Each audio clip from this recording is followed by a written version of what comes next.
بسم الله الرحمن الرحيم إن الحمد لله نحمده ونستعينه ونستغفره ونعوذ بالله من شرور أنفسنا ومن سيئات أعمالنا من يهده الله فلا مضل له ومن يضلل فلا هادي له وأشهد أن لا إله إلا الله وحده لا شريك له وأشهد أن محمدا عبده ورسوله صلى الله عليه وعلى آله وأصحابه وسلم تسليما كثيرا.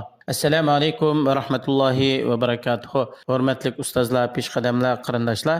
Bugungi darsimizning temasi shukr, ya'ni rahmat aytish, tashakkur aytish to'g'risida. Haqiqatan Alloh subhanahu va taolo bandalarga nihoyat ko'p katta ne'matlarni ato qildi. Ularga sanab tugatgusiz ne'matlarni berdi. Bu to'g'rida Payg'ambarimiz sollallohu alayhi vasallamdan bayon qilingan hadisda yaminullohi mala la taghiduha nafaqatun sahha ul-layli wan-nahar muttafaqun alayh. Allohninki qo'li ne'matga to'shaqdir.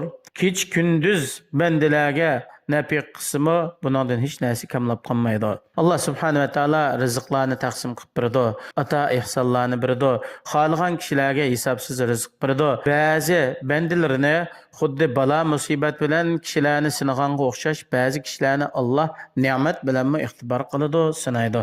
Allah subhanahu wa ta'ala Qur'oni Karimda shunday aytadi: "A'udhu billahi minash shaytonir rojim va nabluukum bish-sharri wal khayri fitnah va ilayna turja'un." Biz sizlarni yaxshilik va yomonlik bilan sinaymiz. Bu bir sinaq.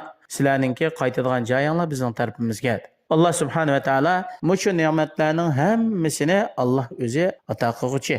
Hamda qiyinchilikning fitnasidan kengirchilik boylikning fitnasi biroz nihoyatda katta va cho'ng bo'ladi. Bugun odam bu sinoqdan o'tolmaydi. Ya'ni kambag'alchilikning fitnasi qaraganda boylikning fitnasi nihoyatda katta bo'ladi. Chunki bunday kishi ko'p sabr qilish va shukr qilishga ehtiyojli bo'ladi. Hamda mayli kambag'al bo'lsin yoki boy bo'lsin, bu har ikkinisi Alloh tarafdan bir sinoqqa duch kelgan kishilar fitna bir sinoq. Boylikmi bir sinoq, kambag'almi bir sinoq. Ya'ni Allohning sinoqlari.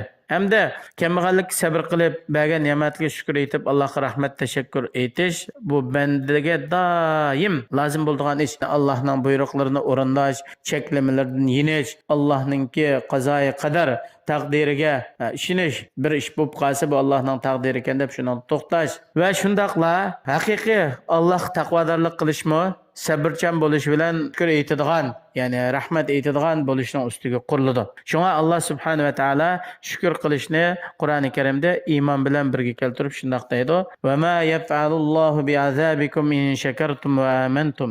Agar sizlar Allohning bergan ne'matlarga shukr qilsanglar, Allohning avatgan payg'ambarga iymon etib ergashsanglar, Alloh sizlarni azoblab qanday qiladi? U vaqtda Alloh sizlarni hargiz azoblamaydi. Allah subhanahu wa taala yana shunday xabar berdiki, Allah o'zining shu xalqni yaratishdan va xalqlarni buyurishdan bo'lgan oxirgi g'oyasi nima desa, shu xalqningki Allohning ato qilgan ne'matlarga shukr etish. Shu Allah subhanahu wa taala Qur'oni Karimda aytadi: "Vallohu akhrajakum min butuni ummahatikum la ta'lamuna shay'a va ja'ala lakum as-sam'a wal absara wal afida la'allakum tashkurun." Allah sizlarni onanglarning qo'rsig'idan chiqardi. Bu vaqtida sizlar hech qanday bir narsani bilmaydinglar. Alloh sizlar uchun quloqni, ko'radigan ko'zni va qalb qildi. Allohning sizlarga ato qilgan ne'matlarga shukr qilishinglar uchun Alloh shunday qildi dedi. Yana Alloh subhanahu va taolo o'zining roziligini shu o'ziga shukr etishni qildi. Va in tashkuru yardahu lakum. Agar sizlar Allohning ato qilgan ne'matlarga shukr etsanglar, Alloh sizlardan rozi bo'ladi.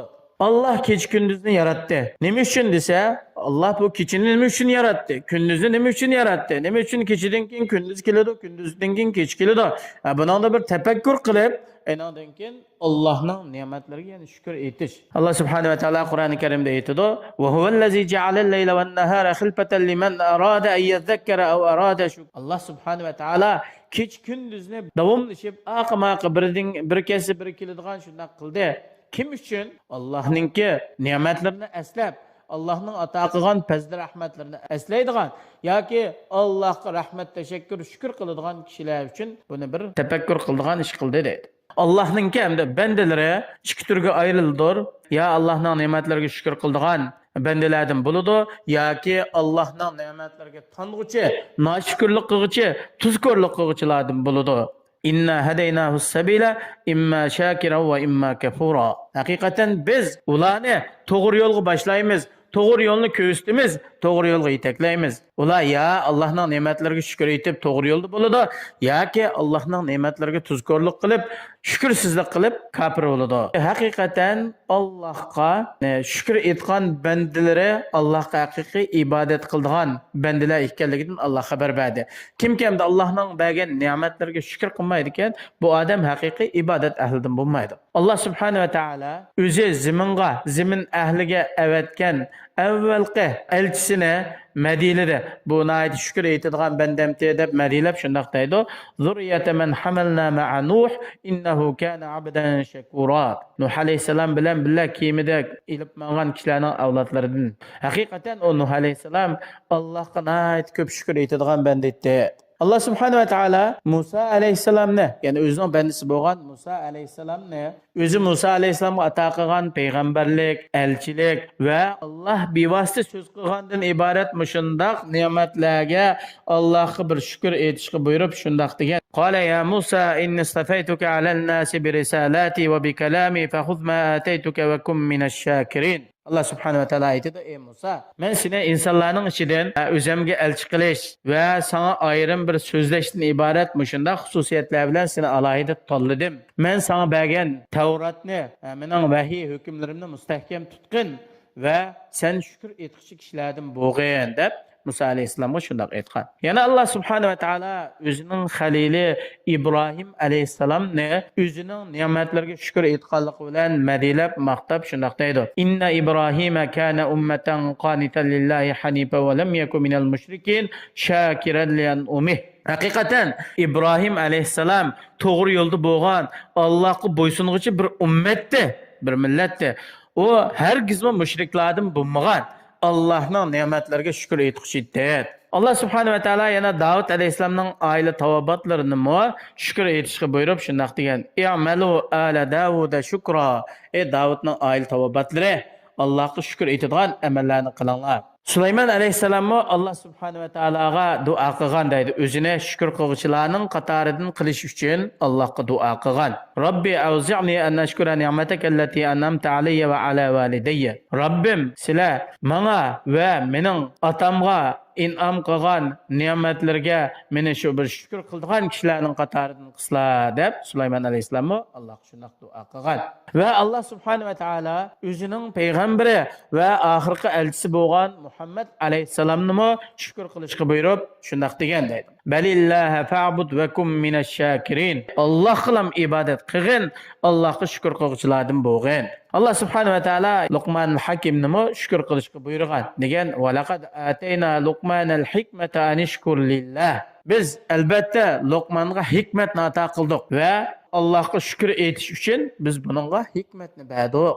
Hamda bu to'g'rida oyatlar intayin ko'p Qur'oni Karimda va payg'ambar alayhisolamning nurg'un hadislari va inshaalloh buning davomini shukr etish yoki Allohning ne'matlariga rahmat etish degan bu temamizningki ikkinchi bo'lagida buning oxirini davomlashtiramiz. Alloh subhanahu va taolo hammamizni Allohning bizga ato qilgan cheksiz ne'matlariga shukr etadigan haqiqiy minash shakirillarning qatoridan qilishini so'raymiz. Assalomu alaykum va rahmatullohi va barakatuh.